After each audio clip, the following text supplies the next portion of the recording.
De la parole, donc elle la prend. Je vous remercie.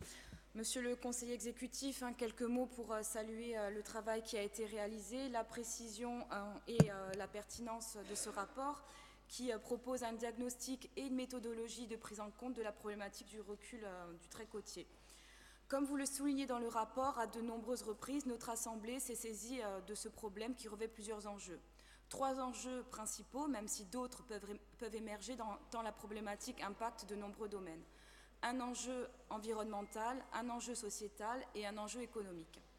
Sur l'enjeu environnemental, je ne m'éterniserai pas, je pense que le constat est partagé et que personne dans cette Assemblée ne niera l'évidence du changement climatique qui s'opère au niveau de notre planète et dans laquelle la Corse est fortement impactée. Impactée car située en Méditerranée, où même si pour l'instant nous n'avons pas les mêmes problématiques que certaines îles connaissent déjà de cet impact, nous savons que notre bassin est l'un des premiers impactés dans le monde. Aussi, même si certains phénomènes sont naturels, on ne peut pas nier le fait qu'ils sont aggravés par ce changement. J'en veux pour preuve les tempêtes récurrentes que nous subissons.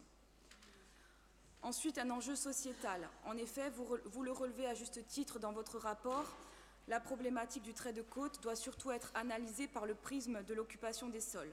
Je dois dire que quand on sait que 98 communes sont concernées par la loi du 3 janvier 1986, loi dite loi littorale, et que cela représente 3660 mètres carrés, soit environ 40% de la superficie de l'île et 80% de la population de la Corse, on ne peut que souligner la pertinence de cette analyse.